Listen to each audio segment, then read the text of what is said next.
Hello students, you all are welcome. पिछली class में हम लोग कौन सा चैप्टर पढ़ रहे थे? हम पढ़ रहे थे chapter 2, is matter around us pure? क्या हमारे आसपास के पदार्थ शुद्ध हैं? अब आज हम इसी चैप्टर में आगे पढ़ने जा रहे हैं सॉल्यूशन या विलयन के बारे में। पर इससे पहले हम लोग पिछली क्लास में क्या पढ़ चुके थे? हम पढ़ चुके थे मिश्रण के प्रकारों के बारे में। और वो दो प्रकार कौन कौन से थे, कैसे थे? तो मिश्रण के दो प्रकार होते हैं और सबसे पहला प्रकार होता है होमोजीनस मिक्सचर या समांगी मिश्रण, और दूसरा होता है हेट्रोजीनस मिक्सचर या विषमांगी मिश्रण। तो सॉल्यूशन के बारे में हमें पढ़ना है। और सॉल्यूशन क्या होता है, अगर मैं आम बोलचाल की भाषा में बोलूँ, दिमाग में आएगा सॉल्यूशन मैम मतलब कि हल, किसी समस्या का सॉल्यूशन। पर नहीं बच्चों, ये सॉल्यूशन कौन सा सॉल्यूशन है? ये सॉल्यूशन हमारा केमिस्ट्री का सॉल्यूशन है। इस सॉल्यूशन को हम लोग जब पढ़ेंगे तो हम लोग कहाँ पढ़ रहे हैं इसको? हम लोग पढ़ रहे हैं मिक्सचर और पदार्थों के चैप्टर के अंदर में हम लोग उसको पढ़ रहे हैं। तो इसीलिए सॉल्यूशन जो है कि हमारा पहला पॉइंट जो सॉल्यूशन को लेके है वो यहीं से शुरू होता है कि सॉल्यूशन, या इसको हम हिंदी में विलयन बोलते हैं, ये विलयन या सॉल्यूशन एक्चुअली में एक होमोजीनस मिक्सचर है। होमोजीनस मिक्सचर क्या था? याद है? बिल्कुल याद तो होगा ही। होमोजीनस मिक्सचर क्या था? होमोजीनस मिक्सचर था दो पदार्थों का ऐसा मिश्रण जिसमें हम कह सकते हैं कि उसकी बनावट हर जगह हमें समान, या मिश्रण की बनावट हमें हर जगह समान दिखाई पड़ रही है। ठीक है, तो सॉल्यूशन क्या है? एक होमोजीनस मिक्सचर है ऑफ टू और मोर सब्सटेंसेस, यानी दो या दो से अधिक पदार्थों का समांगी मिश्रण क्या कहलाता है? विलयन या सॉल्यूशन। बात समझ में आई? ठीक है। दूसरा सबसे इंपॉर्टेंट पॉइंट सॉल्यूशन या विलयन के बारे में है कि particles of a solution are smaller than 1 nanometre. मतलब जो सॉल्यूशन, यानी सॉल्यूशन क्या? एक मिश्रण है। इस मिक्सचर या इस मिश्रण के जो कण होते हैं वो 1 नैनोमीटर से भी छोटे होते हैं। अब ये 1 नैनोमीटर कहाँ से चला आया? तो ये 1 नैनोमीटर एक्चुअली में क्या होता है? 1 nanometre is equals to 10 to the power -9 metre. ठीक है, ये माइनस वाला पॉइंट जो हम लोग मैथमेटिक्स में पढ़ते हैं कि जब माइनस पावर लगता है तो उसका क्या मतलब होता है, यानी 0.00001 मीटर। इतना छोटा, इससे भी छोटा होता है सॉल्यूशन का कण या पार्टिकल। इसके पार्टिकल इससे भी छोटे होते हैं, यानी 10⁻⁹ मीटर से भी छोटे होते हैं। ये बात समझ में आ रही है? तो सॉल्यूशन क्या है? होमोजीनस मिक्सचर है दो या दो से अधिक पदार्थों का, और दूसरा कि इसके पार्टिकल्स 1 नैनोमीटर से भी छोटे होते हैं। ये दो पॉइंट अपनी कॉपी में नोट कर लेंगे सॉल्यूशन को लेकर के। अब हम चलते हैं बहुत इंपॉर्टेंट पॉइंट पे। कुछ एग्जाम्पल्स को देखने से पहले सॉल्यूशन के दो घटक या दो कंपोनेंट्स होते हैं, वो दो कंपोनेंट्स कौन से होते हैं उसको भी हम लोग फटाफट देख लेते हैं। चलो, तो एक सॉल्यूशन में दो पार्ट होते हैं। पहला पार्ट होता है सॉल्यूट और दूसरा पार्ट होता है सॉल्वेंट। सॉल्यूट या विलेय, सॉल्वेंट यानी विलायक, ये दो टर्म होता है। अब ये सॉल्यूट और सॉल्वेंट कौन सी चीज़ें हैं? हम एक छोटा सा एग्जाम्पल लेते हैं सॉल्यूशन का। सॉल्यूशन का सबसे सिंपलेस्ट एग्जाम्पल है सॉल्ट प्लस वाटर। ठीक है, यानी हमारा नमक पानी का घोल, चीनी पानी का घोल। तो ये हमारा सिंपलेस्ट एग्जाम्पल किसका है? विलयन का। ये सॉल्ट प्लस वाटर जो है, इसमें से सॉल्ट है हमारा सॉल्यूट, ठीक है, और वाटर है हमारा सॉल्वेंट। तो अब तो कुछ बात पल्ले पड़ गई होगी। क्या बात पल्ले पड़ी? कि सॉल्यूशन का वह भाग जिसमें कोई चीज़ घोली जा रही, जैसे पानी। पानी में हम क्या घोल रहे हैं? नमक। तो नमक क्या हो गया? विलेय। जिसको घोलेंगे वो होगा विलेय या सॉल्यूट, जिसमें घोलेंगे वो होगा सॉल्यूट, सॉरी, जिसमें घोलेंगे वो होगा सॉल्वेंट या विलायक। बात समझ में? सॉल्यूशन के दो पार्ट, सॉल्यूट और सॉल्वेंट। सॉल्वेंट जिसमें कि कोई चीज़ घोली जा रही है, और सॉल्यूट जो कि घोला जा रहा है, जैसे कि सॉल्ट और वाटर के एग्जाम्पल में सॉल्ट क्या हो गया? क्या हो गया, सॉल्यूट, और वाटर क्या हो गया, सॉल्वेंट। अगर हम लोग चीनी पानी का घोल ले रहे हैं तो पानी क्या हो जाएगा हमारा, फिर से सॉल्वेंट, और चीनी क्या हो जाएगी हमारी, क्या हो जाएगी, सॉल्यूट या विलेय। बात समझ में आई। तो सॉल्यूशन में दो पार्ट, सॉल्यूट और सॉल्वेंट, विलेय और विलायक। अब इस विलेय और विलायक के आधार पर सॉल्यूशंस कई प्रकार के हो सकते हैं। अब इसको फोकस करके मैं बता रही हूँ कैसे। ये सॉल्यूट और सॉल्वेंट की डेफिनेशन आप लोग खुद से लिखेंगे कि कैसे हम लोग डिफाइन करेंगे कि सॉल्यूट क्या है, सॉल्वेंट क्या है। इसके लिए एनसीईआरटी की हेल्प लीजिए। एनसीईआरटी में ये डेफिनेशंस लिखी हुई हैं। थोड़ी तो मेहनत करनी पड़ेगी, ठीक है। तो थोड़ा आगे बढ़ते हैं और हम लोग सॉल्यूशंस के अलग अलग भाग देखते हैं। भाग क्या हम कहेंगे, अलग अलग प्रकार देखते हैं, ठीक है, इसी सॉल्यूट और सॉल्वेंट के आधार पर। तो इन टाइप्स के सॉल्यूशंस हो सकते हैं। पहला होता है सॉलिड सॉल्यूशन, दूसरा लिक्विड सॉल्यूशन और तीसरा गैसियस सॉल्यूशन। अब ये कैसे और किस बेसिस पे, अभी मैंने बताया सॉल्यूट और सॉल्वेंट दो पार्ट होते हैं हमारे किसमें, सॉल्यूशन में। अगर मैं एग्जांपल ले रही थी किसका, अभी सॉल्ट प्लस वाटर का, तो इसमें जो है कि सॉल्वेंट क्या था हमारा, वाटर था, ये हमारा क्या था, सॉल्वेंट या इसे हम विलायक बोलते हैं। और सॉल्ट क्या था हमारा, सॉल्यूट या विलेय था।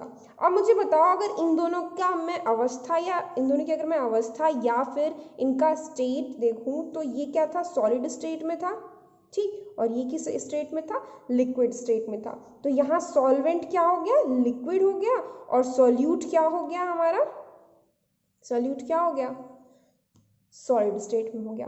तो ये जो सॉलिड, लिक्विड सोल्यूशन और गैसियस सोल्यूशन है, इसमें इसी चीज़ का खेल है कि कौन सी चीज़ किस अवस्था में। जैसे फॉर एग्जांपल सॉलिड सोल्यूशन में जो हमारा सॉल्वेंट होगा, जो भी सॉल्वेंट हम यूज़ करेंगे वो क्या होगा, सॉलिड स्टेट में होगा। बात समझ में आ रही है। सॉल्वेंट क्या होगा, हमेशा सॉलिड स्टेट में होगा। पूछोगे कि मैम सॉलिड में कैसे कोई चीज़ घोल सकते हैं, अरे घोल सकते हैं, मैं एग्जाम्पल बताऊंगी तब समझ में आएगा। उसके बाद हमारा आता है लिक्विड सोल्यूशन। तो इसमें हमारा सॉल्वेंट किस अवस्था या किस स्टेट में होगा, लिक्विड में, ठीक है। जैसे कि इसका एग्जाम्पल तो हमारे पास सामने ही है। यहाँ पर सॉल्वेंट क्या है, सॉरी यहाँ पे नहीं, यहाँ पे सॉल्वेंट क्या है, वाटर, लिक्विड स्टेट में। तो ये हमारा एग्जाम्पल तो सामने दिख गया हमें। अच्छा, अब उसके बाद गैसियस में क्या हो जाएगा, इसमें हमारा सॉल्वेंट यानी विलायक जिसमें हम घोल रहे हैं वो किस अवस्था में, वो पदार्थ किस अवस्था में होगा, गैस में। ये बात समझ में आई सबको कि तीन टाइप के सॉल्यूशंस होते हैं, सॉलिड सॉल्यूशन, लिक्विड सॉल्यूशन और गैसियस सॉल्यूशन। सॉलिड सॉल्यूशन कैसा सॉल्यूशन होगा, जिसमें कि सॉल्वेंट क्या होगा, कोई सॉलिड पदार्थ या सॉलिड सब्सटेंस होगा। लिक्विड क्या होगा, सॉरी लिक्विड सोल्यूशन में क्या होगा, सॉल्वेंट कोई लिक्विड पदार्थ होगा, और गैसियस सोल्यूशन में सॉल्वेंट कोई गैसियस पदार्थ होगा। ये बात समझ में आ रही है सबको, ठीक है। अब सबके की एग्जाम्पल मैं बताती हूँ अलग अलग से, सॉलिड सोल्यूशन का, लिक्विड सोल्यूशन का और गैसियस सोल्यूशन का, ठीक। इसको नोट कर लो तब तक। तो सॉलिड सॉल्यूशन में क्या था, सॉल्वेंट क्या था, हमेशा एक सॉलिड पदार्थ या ठोस पदार्थ। इसमें हमें क्या करना था, किसी सोल्यूट को हम डालेंगे इसके अंदर, ठीक है। तो सॉलिड हो गया हमारा, ठीक है, सॉल्वेंट। और अब हम कोई सॉलिड सॉल्यूट ही इसमें क्या कर रहे हैं, घोल रहे हैं। ये सॉल्यूट हो गया हमारा, ये हमारा सॉल्वेंट। सॉल्वेंट भी सॉलिड है और क्या है, सॉल्यूट भी सॉलिड है। ये क्लियर है सबको। अब इसका सबसे बेस्ट एग्जाम्पल होता है हमारा, वो होता है एलॉय या मिश्रातु जिसे हम बोलते हैं। इसके बारे में क्लास 10th में भी आप बहुत अच्छे से पढ़ेंगे कि मिश्रातु क्या होते हैं, ठीक है। अब ये जो मिश्रातु है, इसके बहुत सिंपल एग्जाम्पल था। जो स्टील हम लोग यूज़ करते हैं, घर में बर्तन बनते हैं इससे, ये स्टील जो है कि हमारा होता है एक तरह का एलॉय या मिश्रातु, या हम कहेंगे एक सोल्यूशन जिसमें कि सॉलिड को सॉलिड में ही मिलाया जाता है, ठीक है। तो आयरन और कार्बन से मिल के बनता है स्टील। बात समझ में आई सबको, किससे, आयरन और कार्बन से मिलके बनता है क्या, स्टील, ठीक। उसके बाद हमारा होता है ब्रोंज। ब्रोंज सब जानते हैं, जो हम लोग अगर हम किसी प्रतियोगिता में फर्स्ट सेकंड थर्ड आते हैं तो थर्ड वाले पोजीशन को हम लोग क्या देते हैं, ब्रोंज देते हैं, कांस जिसको बोलते हैं। ये ब्रोंज एक्चुअली में मिलकर बना होता है कॉपर और टिन का। मतलब कि ये भी सॉलिड, ये भी सॉलिड, ये भी सॉलिड, ये भी सॉलिड। और सबसे इंपॉर्टेंट चीज़ कि ये सब मिलने के बाद भी ये सब क्या बनाएंगे, होमोजीनियस मिक्सचर बनाते हैं, यानी समांगी मिश्रण बनाते हैं। क्या हमको स्टील में अलग से लोहा, अलग से कार्बन दिखता है कहीं? नहीं दिखता। तो ये हो गया सॉलिड सोल्यूशन का पहला कैटेगरी, क्या? Solid solid. क्यों? क्योंकि इसमें सॉल्यूट भी सॉलिड, सॉल्वेंट भी सॉलिड। ठीक है, जिसको हम कॉमनली बोलते हैं सॉलिड इन सॉलिड सॉल्यूशन। बात समझ में आई? Solid in solid solution. क्यों? क्योंकि इसमें सॉल्वेंट भी सॉलिड और सॉल्यूट भी सॉलिड। ठीक इसी तरीके से अगर नेक्स्ट एग्जांपल हम लोग, नेक्स्ट कैटेगरी हम लोग सॉलिड सॉल्यूशन की देखें, सॉलिड की जगह हम लोग क्या यूज करते हैं? लिक्विड। ठीक है, सॉल्वेंट क्या हो जाएगा हमारा? लिक्विड। तो इस सॉल्यूशन को हम कहेंगे लिक्विड इन सॉलिड सॉल्यूशन। ठीक है, बात समझ में आई? अब अगर थर्ड कैटेगरी की तरफ बढ़े और हम लोग सॉल्यूट फिर से चेंज कर दें तो हो जाएगा गैस। अगर हम सॉल्यूट रख लें, ठीक है, गैस को हम लोग सॉलिड में मिलाएंगे तो हो जाएगा गैस इन सॉलिड सॉल्यूशन। बात समझ में आई? तो सॉलिड सॉल्यूशन में भी तीन कैटेगरी होगी, solid in solid solution, liquid in solid solution, gas in solid solution. बात समझ में आ रही है? ये तीन कैटेगरी। ठीक है, हमारा सेकेंड टाइप ऑफ सोल्यूशन क्या होता है? Liquid solution. ठीक है, लिक्विड सोल्यूशन में हमारा सॉल्वेंट क्या था? लिक्विड सब्सटेंस था या द्रव पदार्थ था। ये हम लोग फिक्स करके चल रहे हैं। अब जैसे हम लोगों ने सॉलिड में अलग अलग सॉल्यूट यूज किया, वैसे इस सोल्यूशन में भी अगर अलग अलग सॉल्यूट यूज करेंगे तो क्या हो जाएगा? पहला, अगर हम सॉल्यूट कोई सॉलिड डालते हैं, यानी सॉलिड इन लिक्विड सोल्यूशन। बात समझ में आई? ये फर्स्ट वाला क्या हो जाएगा? Solid in liquid solution. ठीक है, इसका सबसे सिंपलेस्ट एग्जांपल है सॉल्ट और वाटर। सॉल्ट हमारा विले या सोल्यूट है जिसको हम लोग वाटर में घोल रहे हैं। ठीक है, उसके बाद हम लोग अगर लिक्विड जो है कि सॉल्यूट ले लें, ठीक है, तो इसको हम लोग बोलेंगे लिक्विड इन लिक्विड सोल्यूशन। मैं हाफ में लिखूँ, इसका मतलब आप लोग भी हाफ नहीं लिखेंगे कॉपी में, पूरा लिक्विड की स्पेलिंग होनी चाहिए। ठीक है, तो लिक्विड इन लिक्विड सोल्यूशन जो हो जाएगा, ये हो जाएगा एग्जाम्पल इसका बहुत अच्छा सा अल्कोहल और वाटर। अल्कोहल और पानी जब इन दोनों को मिलाते हैं तो ये लिक्विड इन लिक्विड सोल्यूशन का एक बहुत अच्छा एग्जाम्पल है। बात समझ में आई?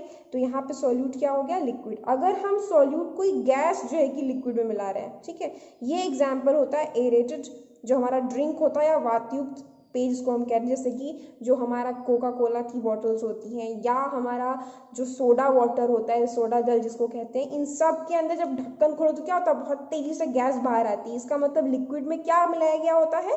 गैस मिलाई गई होती है। तो ये हमारा हो जाता है गैस इन लिक्विड सोल्यूशन। बात समझ में आई? तो ये तीन तरह का लिक्विड सोल्यूशन भी होता है, solid in liquid solution, liquid in liquid solution, gas in liquid solution. बात समझ में आ रही है? तो ये तीन कैटेगरी लिक्विड की भी होगी, सॉलिड में भी ऐसे ही तीन था, लिक्विड सोल्यूशन में भी ऐसे ही तीन है। ठीक है, अब नेक्स्ट थर्ड पार्ट जो है कि हमारा गैसियस सोल्यूशन था। गैसियस सोल्यूशन जिसमें कि सॉल्वेंट किस अवस्था या किस स्टेट में था? गैसियस स्टेट में। कोई गैसियस सब्सटेंस में हमको सॉल्यूट मिलाना है। ठीक है, अब सबसे पहला एग्जांपल अगर हम लोग सॉल्यूट चेंज करने का ले तो सबसे पहला हो जाएगा कोई सॉलिड सॉल्यूट गैस में मिलाया जाए तो सॉल्यूशन का नाम क्या हो जाएगा? Solid in gas. बात समझ में आई?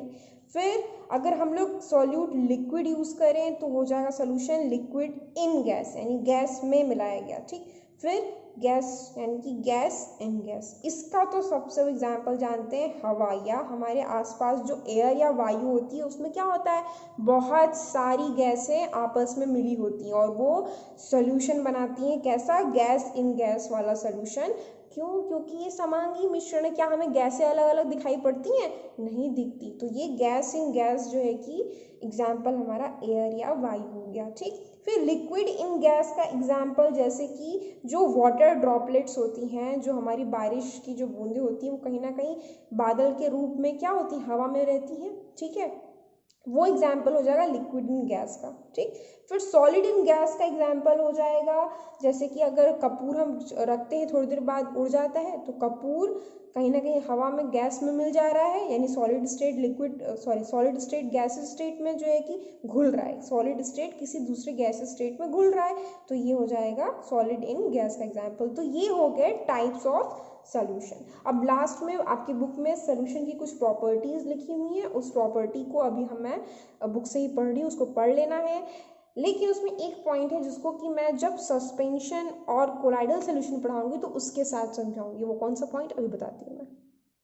ये एक समराइज टेबल है टाइप्स ऑफ सॉल्यूशंस के, इसको आप स्क्रीनशॉट लेकर के लिख सकते हैं। इसे मैंने प्रदीप से लिया है, प्रदीप साइंस की क्लास 9 से। तो अब देखते हैं विलेन के गुण। सबसे पहला पॉइंट, विलेन क्या है, एक समांगी मिश्रण है। इसके कण की जो डायमीटर या व्यास होती है वो कितनी होती है, 1 नैनोमीटर।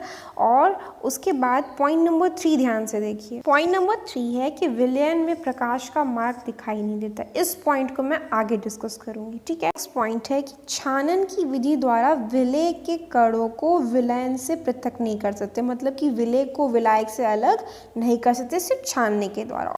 और सबसे आखिरी पॉइंट कि विलयन एक स्थायी मिश्रण होता है, मतलब स्थायी मतलब स्टेबल। जो चीज़ घोल दी गई है, बना दी गई है, वो वैसी की वैसी ही रहेगी। ऐसा नहीं होगा कि चीनी थोड़ी देर बाद बैठ करके हमें अलग से दिखाई देने लग जाए। तो ये था विलयन के बारे में। अगली क्लास में हम विलयन की सांद्रता पढ़ेंगे। तब तक के लिए thank you students for watching and keep enjoying the chemistry lectures. Wait for the next lecture.